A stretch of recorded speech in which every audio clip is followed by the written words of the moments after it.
fixas em uma parede e outra presa a um oscilador capaz de gerar ondas transversais nessa corda. Então é aquilo que eu tava te falando, né? É como se o cara estivesse lá na academia batendo a corda no chão, né? E ela tá com uma das extremidades presas só, beleza. A figura representa o perfil de um trecho da corda.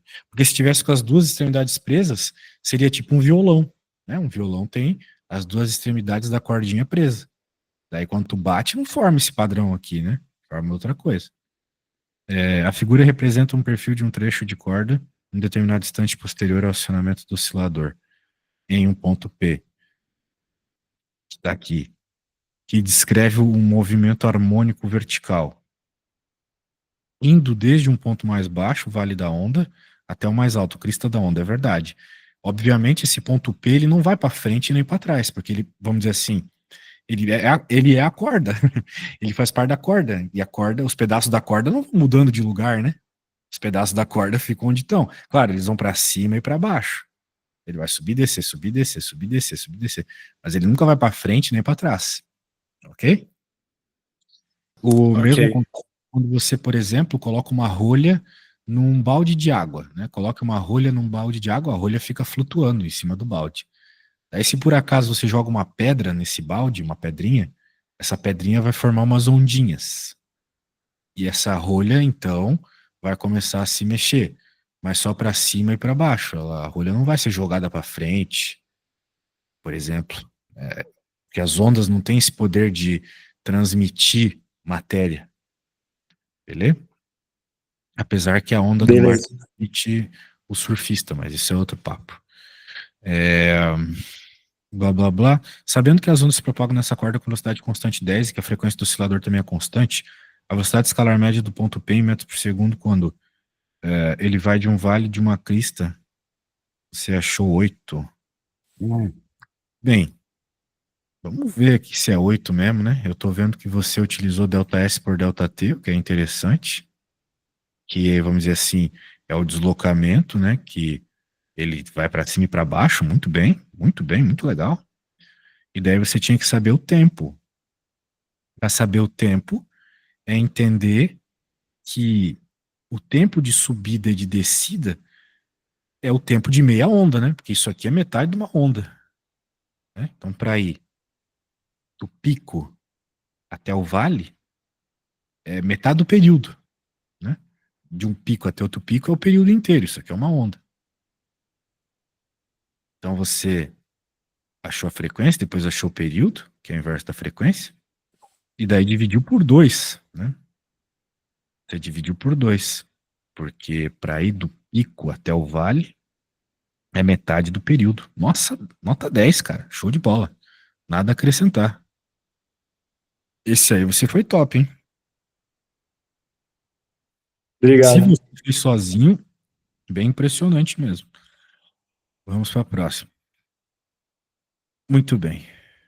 Essa aqui também tem uma coisa assinalada. Você tem certeza dessa resposta aqui? Essa eu tenho porque foi corrigido pelo professor também. Ele passou o gabarito, eu tinha acertado. Entendi. Ah, que legal. Show de bola. Então você acha que precisa de alguma explicação aqui ou tá bem entendido? Eu gostaria da explicação, professor, não lembro muito. Tá. Ah, vamos ver.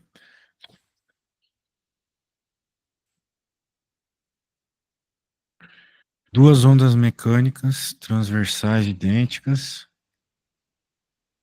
um e 2, se propagam em sentidos opostos por uma corda elástica tracionada.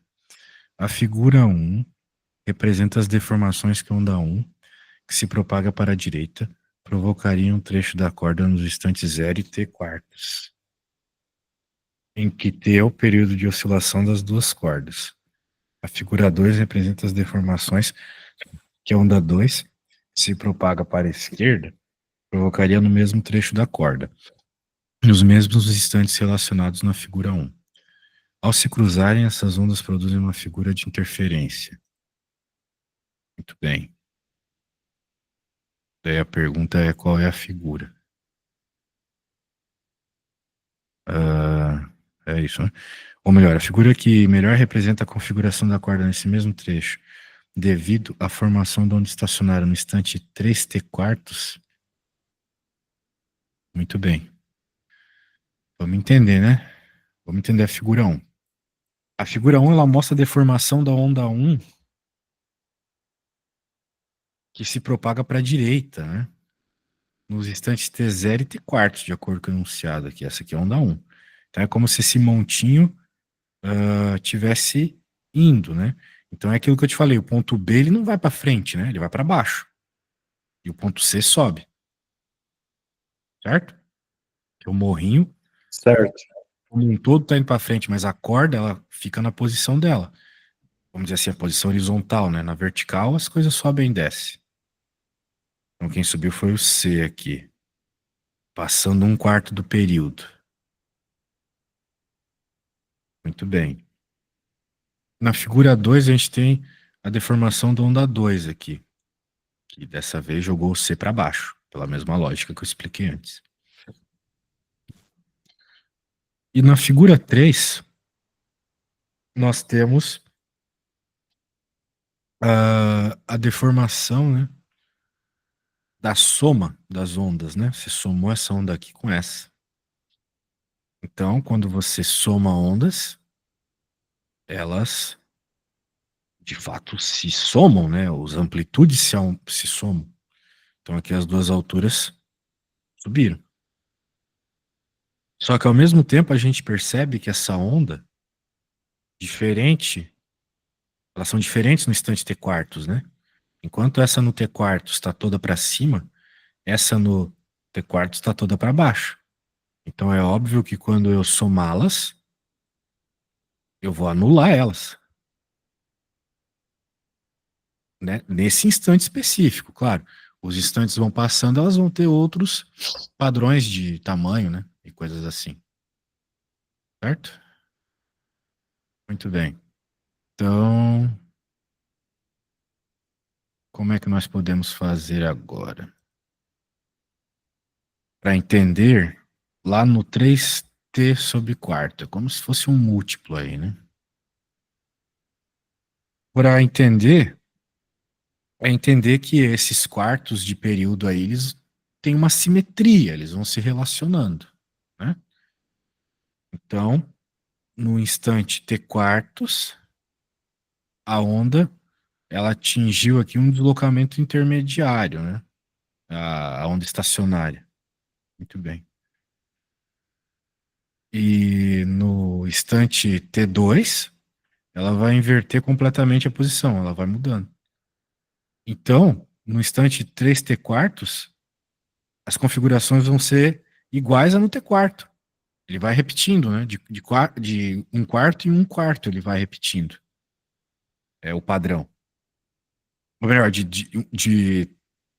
não de 1/4, de t sobre 2 em t sobre 2 ele repete o padrão. Isso em qualquer onda, né? Se você pegar qualquer onda,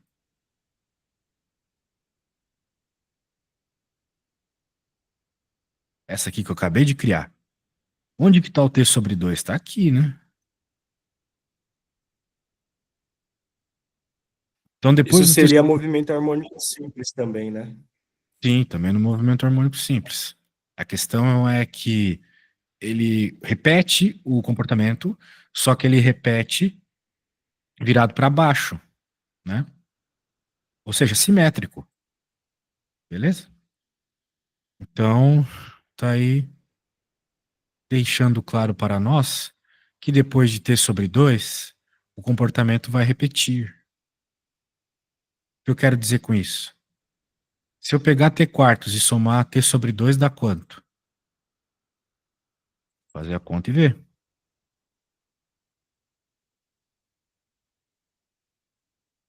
Isso é a mesma coisa que t quartos mais 2t sobre 4. Por continha de fração básica, né? Eu só multipliquei por 2 em cima e embaixo dessa fração aqui. Olha só. Então a gente acabou de ver que vai haver uma repetição do que ocorreu em T quarto aqui em 3T quartos. Porque como a gente viu, a onda repete o padrão invertendo, invertendo, tem que deixar bem claro isso, invertendo de T sobre 2 em T sobre 2. O que aconteceu em T quartos? Em T quartos, a onda estacionária, né, a soma das duas ondas, ficou dessa forma. Então, significa que em 3T sobre 4, 3T quartos, ela vai ficar assim de novo. Foi a resposta que você colocou. Tem que repetir, certo? Certo. Pegou a ideia, né? Show de bola. Então, show de bola, show de bola. Essa prova aqui é de uma matéria meio complicada. Ah, o problema é que eu tô falando demais, eu quero que você faça problema, mas todas as questões aqui têm imagem, daí fica difícil gerar um problema parecido. Mas eu não tô gostando de ter que fazer todos os exercícios aqui. Eu preciso que você faça alguma coisa, cara. Deixa eu pegar algum exercício aí do meu livro.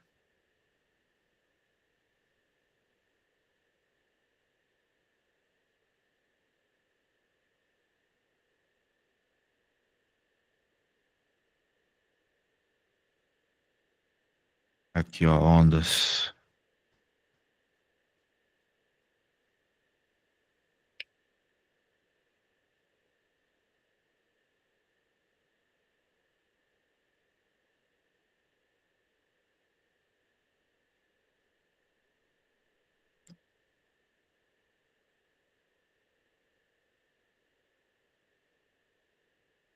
Tá falando aqui do movimento harmônico simples, como tu mesmo falou. A gente pode ignorar um pouco, né? Porque com certeza isso não vai cair. Bem, pode ser que caia, mas não nesse Movimento contexto aí. harmônico, Caio. Ah, legal. É ondulatório e movimento harmônico simples. Isso é tipo, aqui a minha prova ela é dividida tipo em frente A e frente B. Aí na frente A é Aham. isso, na frente B é calorimetria e tem mais, putz, fugiu o nome. E essa calorimetria tá tranquila pra ti? Sinceramente, eu não entendi muito bem a matéria de calorimetria. Se É, você puder bastante coisa depois dar pra um uma dia, olhada. né? Podemos sim, mas é muita matéria. Caraca, velho. Bem, eu acho que seria legal eu te pedir uns problemas bem básicos de onda para ver se você consegue fazer também. Então vamos dar uma olhada nos exemplos, depois eu vou te pedir para fazer uns basiquinhos aqui, tá? Para ver se tu pegou as coisas que eu te expliquei e vai conseguir fazer os mais fáceis da prova. Vamos ver esse aqui, ó. A figura representa numa corda um determinado instante por onde se propaga uma onda. Muito bem. Sabendo que a velocidade da onda é 6, determine o comprimento de onda e a frequência. Bem, aqui é bem fácil, né? É só entender o que é a onda, né? Onde ela começa, onde ela termina. Ou melhor dizendo, onde ela pode começar e onde ela pode terminar. Aqui o que ele pegou para verificar isso foram os picos. Ele viu que entre os picos tem 12 centímetros. Então, obviamente, o comprimento de onda é 12. E uma vez sabendo o comprimento de onda e sabendo a velocidade, é só usar a fórmula para achar a frequência, né? Beleza? Vamos ver o outro aqui. Estou Beleza. passando bem rápido porque eu acho que tu sabe bem. No oscilador ligado corda tensa, 6 segundos produz ondas que assumem esse aspectozinho aqui. A distância entre duas cristas é 20 centímetros. O que isso significa? Que o comprimento de onda é 20 centímetros. Beleza? Só isso. A distância entre duas partes iguais da onda é sempre o comprimento de onda. Determina a frequência e a velocidade. Bem, o que a gente está vendo aqui, né? 3 vibrações, porque teve 1, 2, 3 picos, em 6 segundos. O que é uma vibração, né? É uma onda, ou seja, tem a ver com a repetição. Então, como foram 3 vibrações, né? Tudo isso acontecendo aqui em 6 segundos, é só fazer uma regrinha de 3. Entendendo que frequência é medida em hertz. O que que é hertz? Hertz é a quantidade de onda por segundo. Por exemplo, quando você vê seu processador aí do computador ser 4,5 GHz, é a quantidade de vezes que ele completa a rotação por segundo. Vezes pra caramba. Né? Então, aqui a gente viu que em 6 segundos ele fez 3 ondas. Então, a ideia seria só pegar 3 dividido por 6 dá meio. Né? Ele quis fazer uma regrinha de 3 aqui. Sabe, multiplicação cruzada? Aí ele chega no valor do F. Né? Que interessante, né? Ele não deixou. A gente teve que buscar informação no desenho. A informação das repetições no desenho. Então, encontrando a frequência, tu encontra o resto tranquilamente. Beleza? Muito bem. Então, eu vou querer aqui que tu faça duas questões para mim, tá? É, Tudo a bem. 400, a 427 e a 428. Mas eu vou querer que tu faça como se tu estivesse fazendo para a prova. Ou seja, quando for me mandar a foto lá, manda um negócio bonito, direitinho escrito. Tá bom? Tô no aguardo aqui. Tudo Quando bem, você vou fazer terminar, é aqui, só vou enviar. mandar. Show de bola.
Eu mandando a foto, professor. Oh, fez as duas? Aí sim. Aí sim, bro. Manda a foto aí que eu avalio.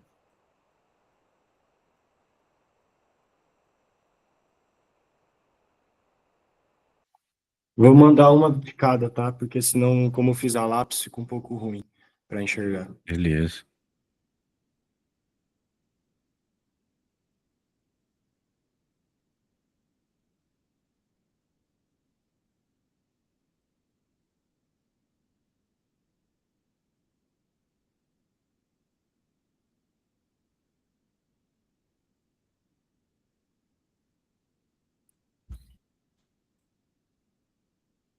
É, a lápis ficava meio podre mesmo.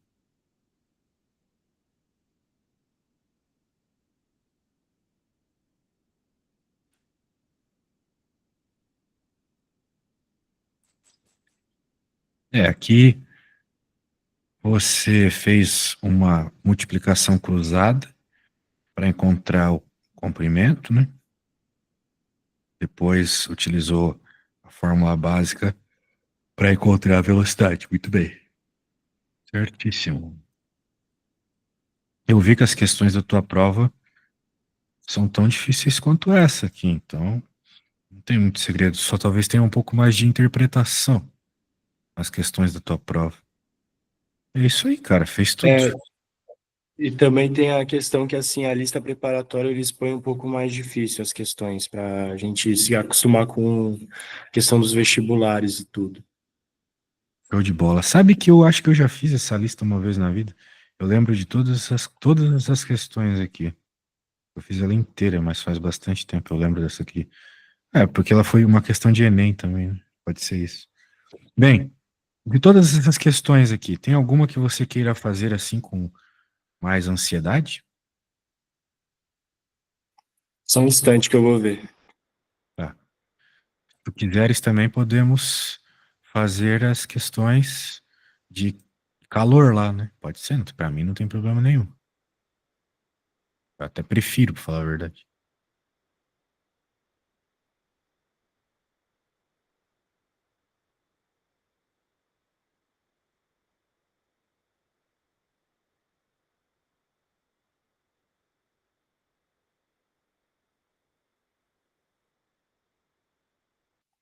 Professor, só tem mais uma que eu acabei. Eu tinha marcado aqui que eu não tinha conseguido fazer. Eu copiei a resolução do professor, mas eu não entendi muito bem. A questão 12, que é a do Enem, a que você tinha mostrado agora há pouco.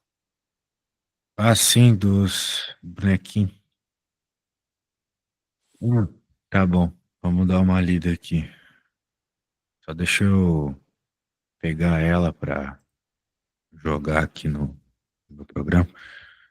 Uma manifestação comum das torcidas em estádios de futebol é a ola mexicana. Os espectadores de uma linha, sem sair do lugar e sem se deslocarem lateralmente, ficam de pé, e se sentam. Caramba, que esses enunciados de Enem eu acho uma chatice sem fim, mano. Tá louco. Se eu pudesse fazer uma coisa pelo bem da nação hoje, eu exterminaria o Enem. Começar, assim. Sério, Também. detesto o Enem, mano. Tá louco. Tá ridículo. Às vezes a questão é fácil, mas o jeito que o enunciado faz, você não consegue entender. Difícil de É, interpretar. de interpretar. Mas vamos lá. Ah, show de bola. Blá, blá, blá.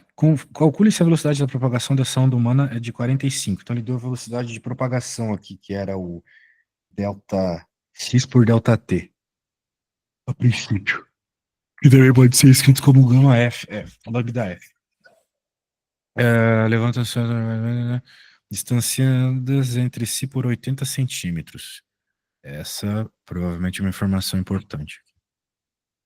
Nessa aula mexicana, a frequência da onda em hertz é o valor mais próximo de.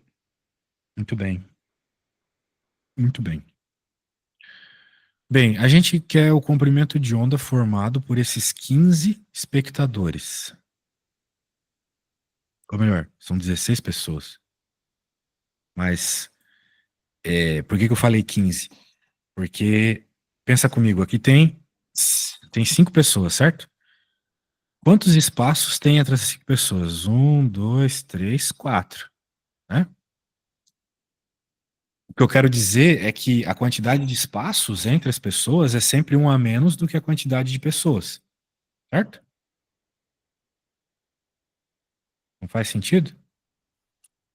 Sim, é como se descontasse um. Exato, como se descontasse um. É o que a gente está vendo aqui, né? São 5 pessoas, mas tem 4 pedaços entre elas. E por que que é importante falar isso? Porque é a quantidade de pedaços que vai estar associada ao comprimento de onda. Não concorda comigo? Tipo, não é aqui que uma onda começa e é aqui que ela termina? Sim, Então, tudo isso aqui somado é o comprimento de onda. Ou seja, os 4 pedaços, aqui no caso dessa figura, multiplicado pelo tamanho de cada pedaço. Pegou a ideia, mais ou menos? sim, consegui, entendi. Exato. Então, no nosso caso, como nós temos 16 pessoas, serão 15 pedaços. E cada pedaço mede 80 centímetros. Então, nessa, a gente pega tudo, né? Pega do começo ao fim da onda. Quanto que é 15 vezes 0,8? É 12.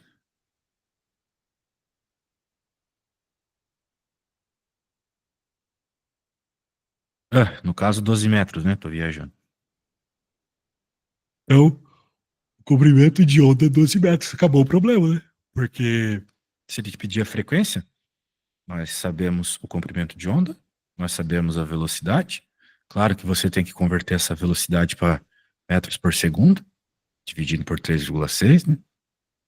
E daí você acha a frequência, pode ser? Então o segredo está Pode ser. em achar o comprimento de onda. Show de bola. Então, vá lá, fião. Encontra a frequência para mim, por favor.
Dá aproximadamente 1 Hz.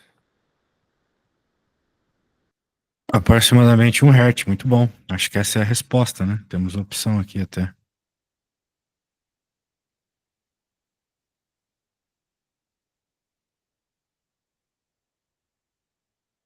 Beleza.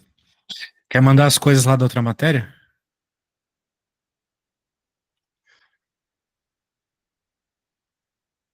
Tua mãe me mandou isso aí. Ele não passou exercícios de calorimetria, não passou. Ah, daí complica, né?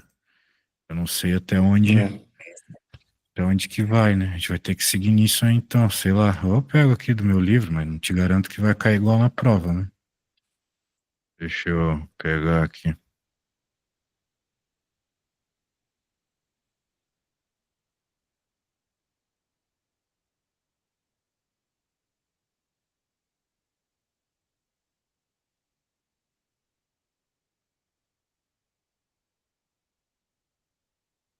Ah, não é isso aqui da faculdade.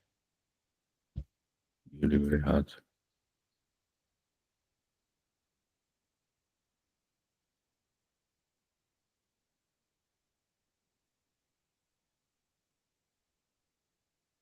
Calorimetria.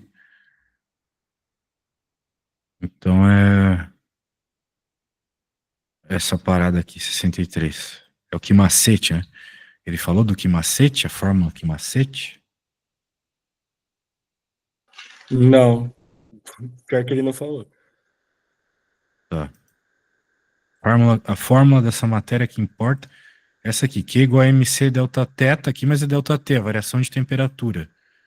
Tem certeza que ele não falou dessa fórmula aqui, mc delta θ?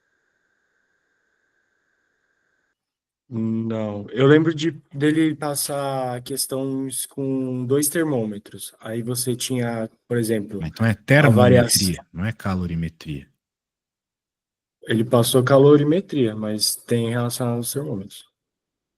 Tá, então foi erro dele aí. O nome é termometria. Esse é termômetro, é termometria. É conversão de temperatura, certo? Tava lá em Celsius, passa para Fahrenheit. É isso? Ou não é isso? Tá, então essa parte de calorimetria, então deixa, tá um pouco confusa, eu consigo ver depois. A gente pode ver dilatação de sólidos, que é uma outra parte só, para encerrar. Tá,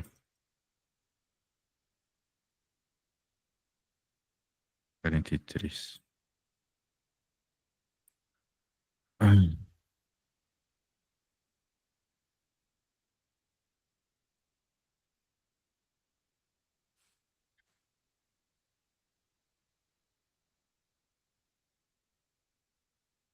Bem, é mais ou menos o que está escrito aí. Aqueceu, aumentou, esfriou, diminuiu. Tem uma fórmula para isso quando a gente está falando, por exemplo, de um objeto linear, um objeto que a gente só está pensando na dilatação em uma dimensão, é isso aí. A variação do tamanho, né, o quanto ele aumentou ou diminuiu, é igual a esse coeficiente, que é uma característica do material, o tamanho original e a variação da temperatura. Beleza? Então, é só jogar na fórmula aí, sucesso total. Não tem muito segredo, né? Às vezes você vai ter que fazer alguma conversão de unidade, coisa assim, né?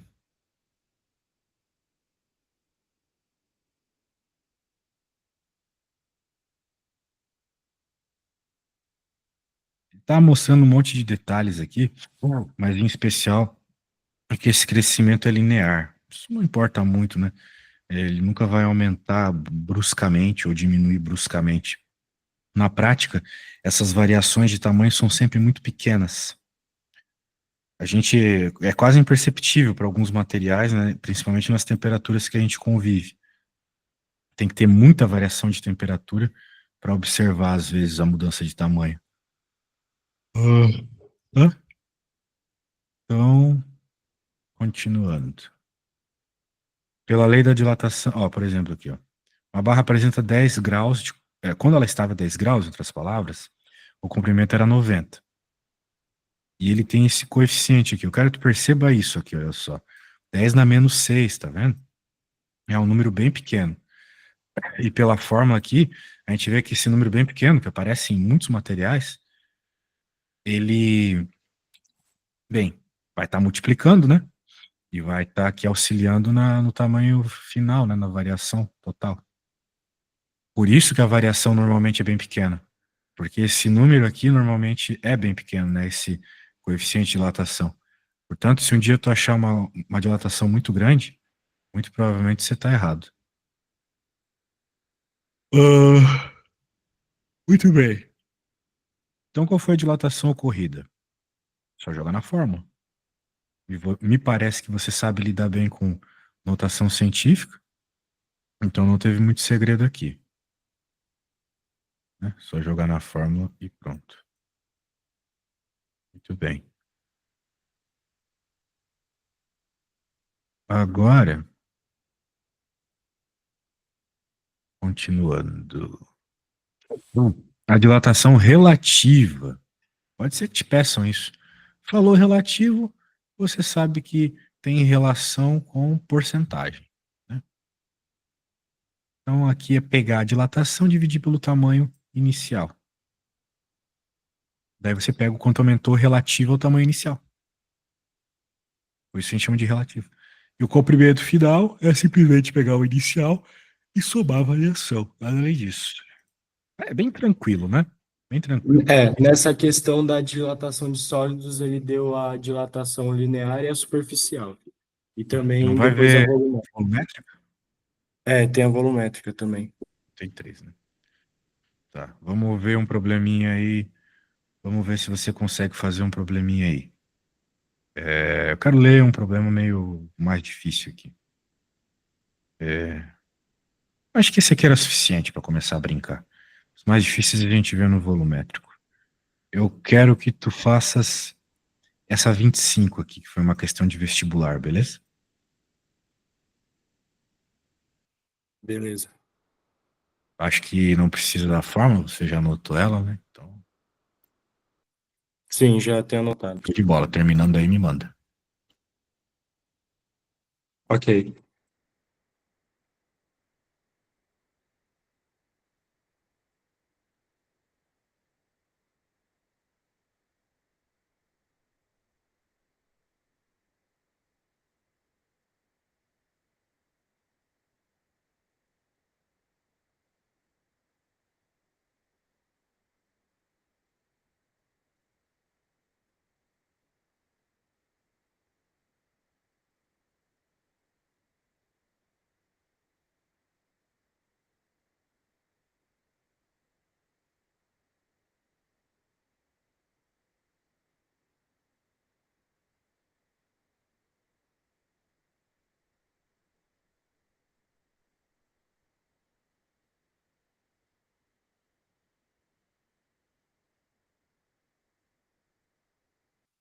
Professor, só uma dúvida. Como é que eu sei diferenciar? Quando que eu vou saber quando utilizar a linear e a superficial? A linear é quando você estiver falando de algo linear, algo que só importa o comprimento. A superficial é quando você estiver falando de área, que não tem área, não tem nenhum tamanho ao quadrado aqui, beleza? Beleza, entendi. Obrigado.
Professor, eu teria que calcular teria que calcular a diferença de cada uma delas? Eu não entendi esse exercício. Você tem que encontrar qual é a diferença de cada uma. Ou seja, quanto cada uma aumentou, certo? Depois você pega esses valores e subtrai para encontrar a diferença do comprimento das duas lâminas. Ok? Então encontra a diferença para cada uma e depois subtrai. Tá.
Vou mandar aqui, professor. Ah,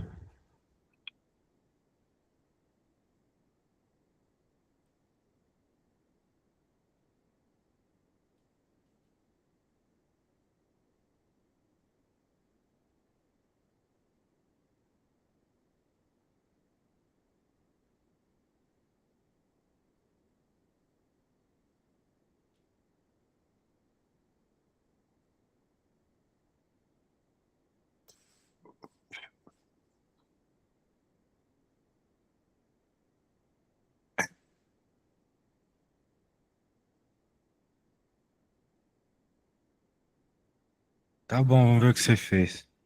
Você encontrou um. Peraí. Você encontrou que um diminuiu, beleza, e o outro aumentou. Ou diminuiu também. Entendi aqui. Ele também tinha diminuído. Os dois Ele tinha diminuíram. diminuído, só que como ficou menos com menos, aí eu coloquei mais no final. Exato, muito bem. A diferença vai fazer isso acontecer. Percebeu bem. Show de bola. Show de bola, show de bola, show de bola. Ah, muito bem. Vamos continuar então. Deixa eu pegar aqui. Volumetrics. Não, de superfície. Eu acho que na superfície tem um negócio que eu gosto de comentar bastante, que é o seguinte. Os alunos confundem isso. Ah, aqui nós temos dois discos, como você pode perceber. Esses discos, né, na verdade é o mesmo, né? Só que aqui ele foi aquecido até 100 graus, né? Então, houve a dilatação. Daí uma pergunta que pode surgir é: o buraco dilata? Porque, de certa forma, o buraco não tem matéria, né? Vai aquecer, mas não tem nada ali. Mas sim, o buraco muda de tamanho também, tá bom? É, é o que aconteceu aqui, como você pode perceber. Daí, a gente pode até encontrar quanto que foi esse aumento. É o que ele pede aqui, ó. Quando diz que é aquecido, o orifício central aumenta de diâmetro, como se fosse constituído pelo material do disco. Porque uma vez que o disco dilata, o buraco dele também dilata, nas mesmas proporções do material do disco. Então, apesar de aqui ser vácuo ou ser ar, que seja, não importa, para fazer o cálculo de quanto que esse buraco aumentou, tu vai usar as informações do disco. Então, a temperatura, né, era 10, foi para 100, então variação de 90 graus. Coeficiente de dilatação desse disco, 1,6 vezes 10 na 4, né? Esse aqui é o de dilatação superficial. Ó, isso aqui é uma superfície, é uma área, percebe? Não é um comprimento, não é uma altura, é uma área. Daí jogando na fórmula, tá jogando na fórmula, né? A fórmula é a mesma, tá? Olha aqui. Variação da área é igual ao coeficiente de dilatação superficial, que é uma superfície, uma área, a área inicial, vezes a variação de temperatura, beleza? Já era, daí tu encontrou o tamanho do buraco.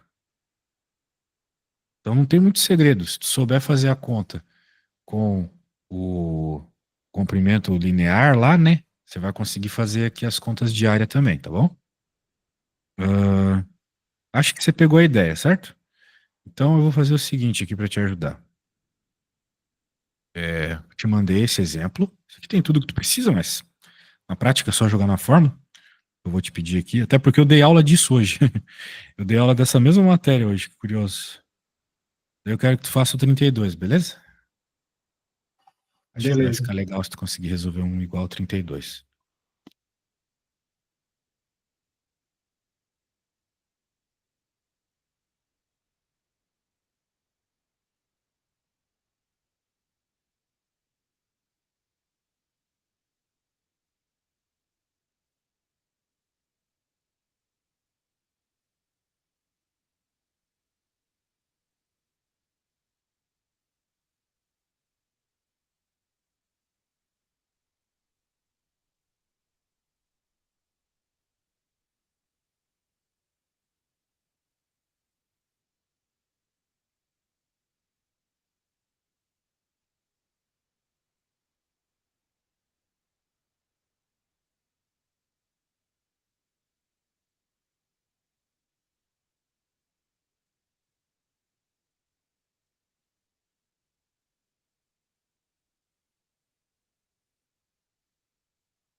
Vou te mandar, professor.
Já mandei. Vamos ver.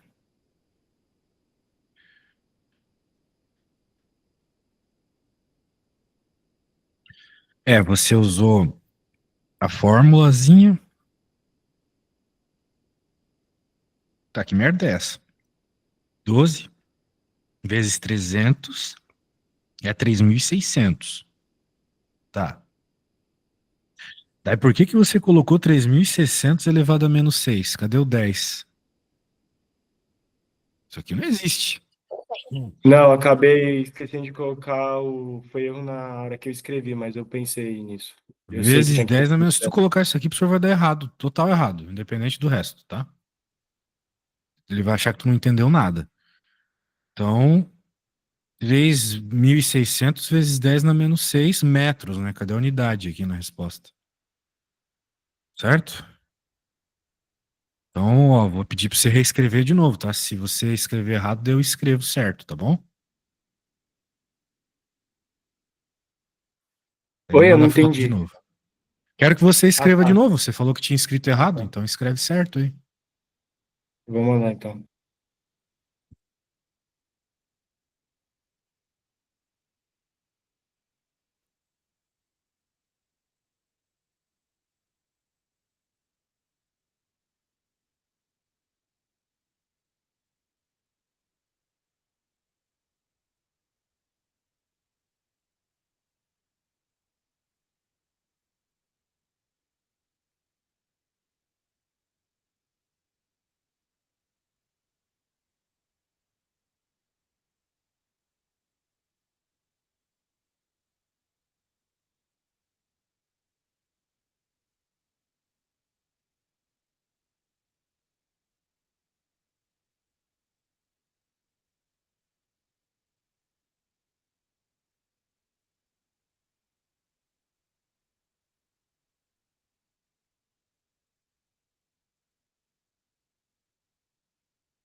Continua errado, mano. Ixi, isso aí é muito preocupante, cara. Muito preocupante. Você errou um negócio aqui que não dá pra errar, cara. Não dá pra errar, não. O senhor não vai ter dó se tu errar isso na prova. Cara, você não pode dizer que a notação, que o expoente vai pro número. O expoente que estava no 10 vai pro número. Isso não faz sentido nenhum.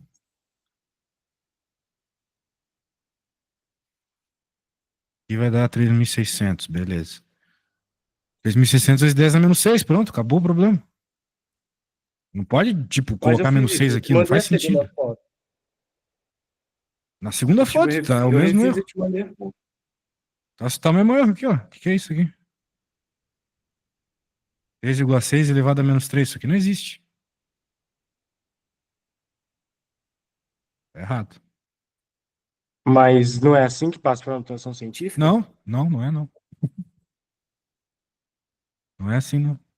O que daria para fazer aqui, se tu quer simplificar um pouco, é reescrever isso aqui como notação científica, o que daria 3,6 vezes 10 na 3, ó. 1000 vezes 3,6 dá isso, certo? Vezes esse 10 na menos 6 aqui, e agora tu junta esses dois aqui. Não tem nada a ver com esse. Esse aqui fica ali, não se mexe. A notação científica mexe só com os 10.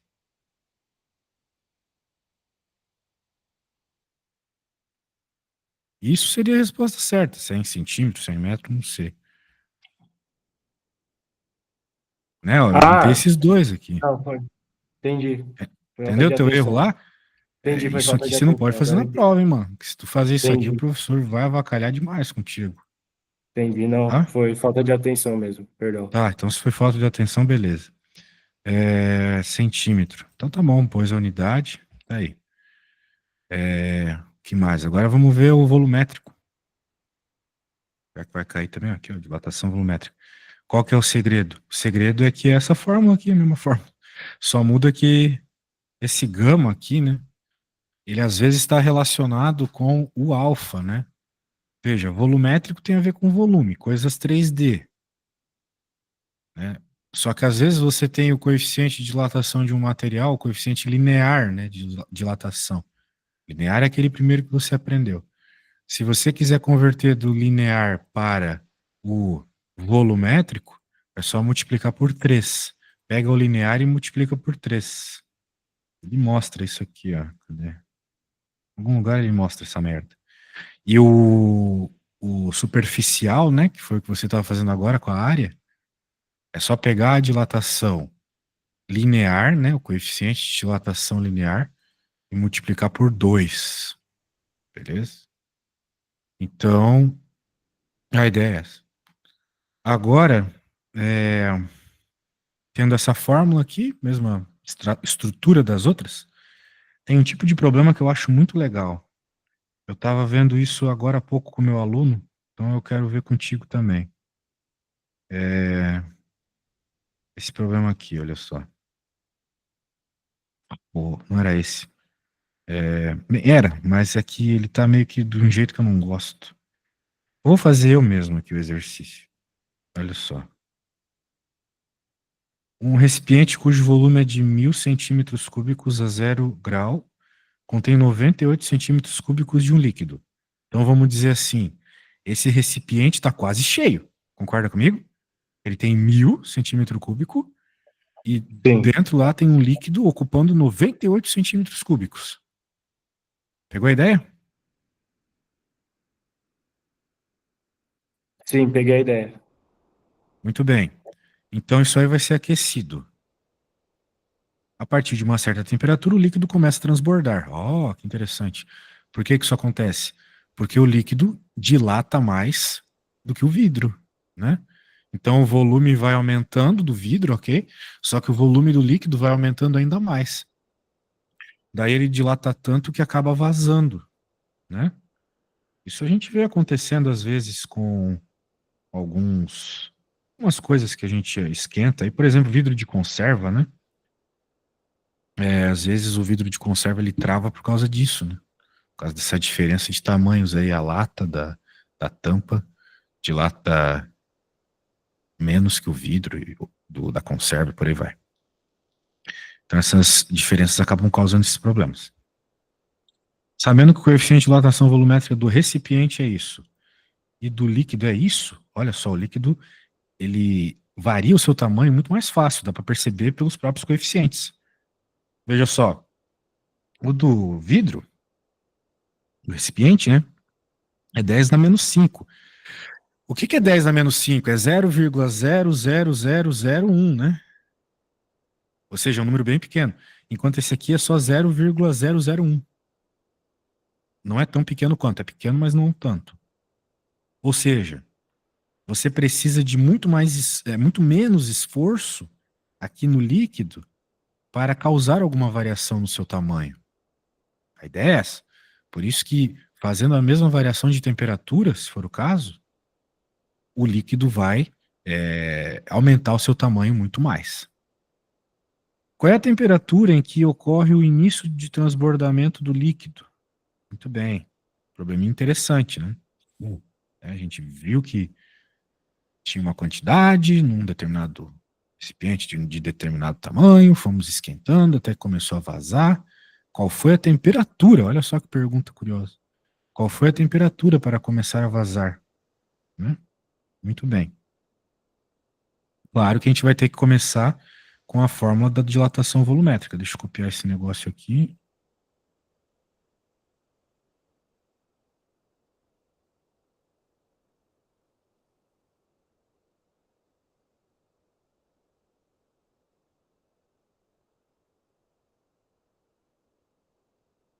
Muito bem.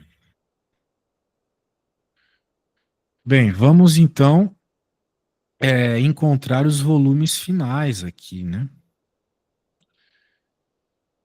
Vamos lá, vamos procurar os volumes finais, porque é o que mais nos interessa, para falar a verdade, né? Quais são os tamanhos aí para que as coisas transbordem. Vamos lá. Fórmula. ΔV igual a gama V0 ΔT. Muito bem. Agora vou encontrar o volume final do recipiente. O que é o volume final de um objeto? É o volume inicial mais o quanto ele variou. Faz todo sentido do mundo, né? Muito bem. Então, o volume inicial desse recipiente é 1000. Mais a variação que é essa fórmula. Tá bom? Vou substituir aqui. O gama do recipiente é 2 vezes 10 na menos 5. O volume inicial é 1000. E a variação de temperatura, eu não sei. Mas eu sei que a temperatura inicial é 0, certo? Tá aqui. Certo. Sendo assim, T final menos 0 é só T final. Portanto, eu vou deixar T final aqui, tá? Que é o que nos interessa. O problema pede justamente esse T final. Qual é a temperatura final? A ideia é que tanto o líquido quanto o recipiente, eles vão ser aquecidos à mesma temperatura, olha só. Ou seja, o que isso quer dizer? Quer dizer que a temperatura final é a mesma. Muito bem. Então, beleza, eu estava falando aqui do recipiente.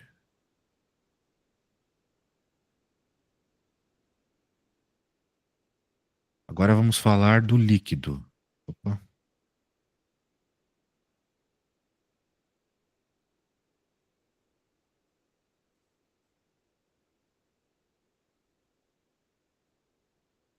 Muito bem. O que nós vamos encontrar do líquido aqui? Também qual é o seu tamanho final. Porque a diferença do tamanho final dos dois é o quanto vazou, né? Não concorda comigo? Digamos que você tem um tamanho para o recipiente e um tamanho um pouquinho maior para o líquido. Esse pouquinho é o que transborda, porque né, ele não tem como, esse pouquinho a mais não tem como ficar no recipiente, então ele vai cair. Tá? Eu estou usando tudo lógica, não é nem física que eu estou usando aqui, é só lógica para fazer a interpretação primeiro, tá? Então o volume final do líquido, aqui era do recipiente, do líquido é igual a 980, que é o líquido, mais coeficiente de dilatação do líquido, vezes tamanho original, vezes a variação de temperatura, os dois começaram a 0 graus e também vão terminar na temperatura final. Qual que é a condição de transbordamento? A condição de transbordamento é que vai ter um momento em que tanto o recipiente quanto o líquido vão estar do mesmo tamanho, né? Pensa, fazer um copo aqui.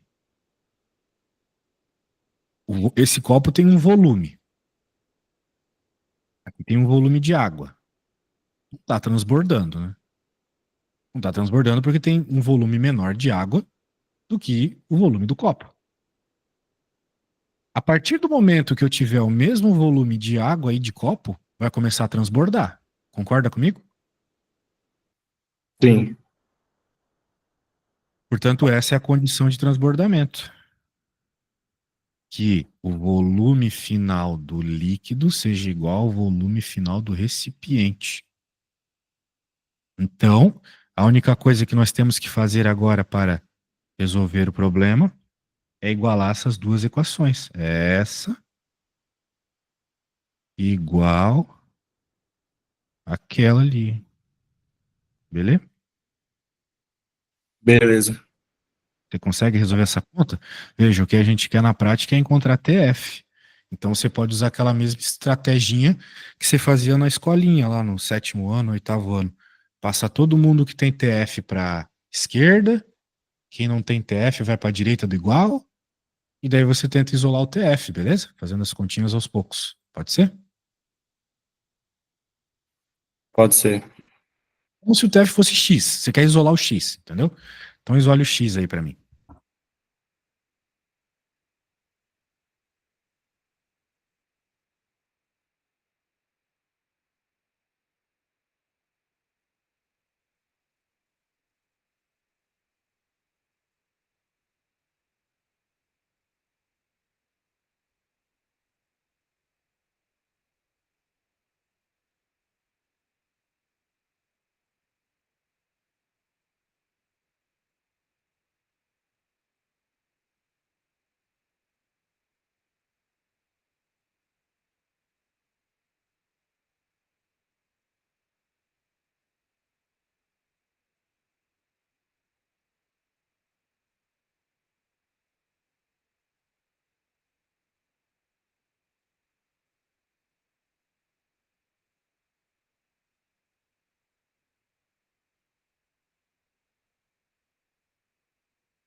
E aí, cara, consegui isolar o TF? Olha, eu acho que sim, eu tô revendo a conta porque, como eu tive falta de atenção no último exercício, eu não quero ter de novo. Não sei se eu fiz certo. Tô revendo. Eu Tá bom. cheguei em um valor, mas. Vamos ver, né, se ele faz sentido.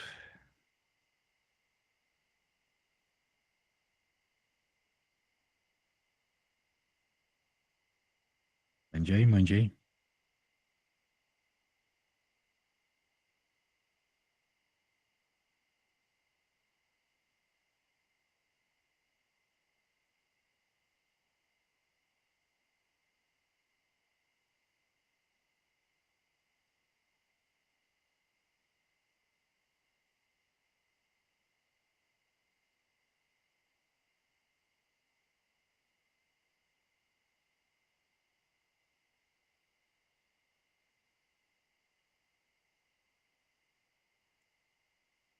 Muito bem.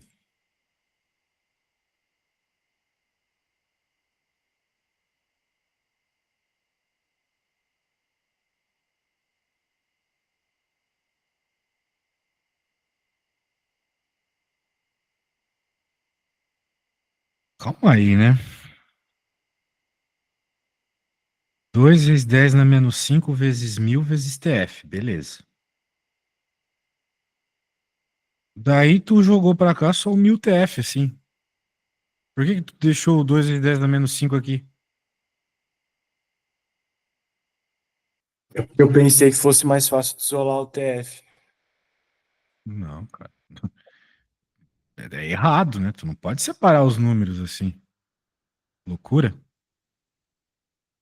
É, não dá. Não é assim que faz, mano. É, não pode separar os números assim. Não sei qual que foi a tua ideia, não entendi direito. Mas vamos lá. Ó, quem tem TF vai para um lado. Então, quem que tem TF? Esse termo todo tem TF. Esse termo todo tem TF. Esses outros dois aqui não tem TF. Então, vamos deixar quem tem TF do lado esquerdo. 2 vezes 10 na menos 5 vezes 1000 TF. Agora o outro, menos, porque trocou de lado. 1 vezes 10 na menos 3 vezes 980 TF. O outro lado vai quem não tem. 980 já está. O 1000 vai para o outro lado subtraindo. Entendeu? Agora sim.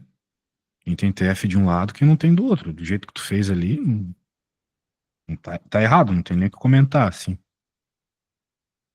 É, daí agora tem que juntar as coisas aqui. Tipo, aqui dá para dar uma reduzida, vai ficar 2 vezes 10 na menos 3 TF. E aqui vai ficar menos 9,8 vezes 10 na menos 1 TF igual a menos 20. E agora dá para deixar o TF em evidência. Vai ficar 2 vezes 10 na menos 3 menos 9,8 vezes 10 na menos 1 igual a menos 20. Agora pega todo mundo que está multiplicando TF e joga para o outro lado dividindo. Claro que você pode fazer as contas básicas aqui, né? Encontrar o númerozinho que está aqui, para não precisar jogar tudo isso, mas como a aula está acabando, vou colocar assim, daí você resolve aí e acha a resposta final. Matemática básica aí tá mais problemática que a física, mano. Física é mais interpretação, e tu tá bem até. Tirando o fato que as questões da lista lá tinham uma interpretação meio complicada. Toda forma, tem que dar uma melhorada nessa matemática básica aí. Isso não vai ser de um dia para outro, tá? O negócio é ter um acompanhamento regular, assim, semanal. Beleza? Então tá bom, cara. Tem que ir finalizando por aqui. Boa sorte na prova amanhã. Depois me conta como você foi, beleza?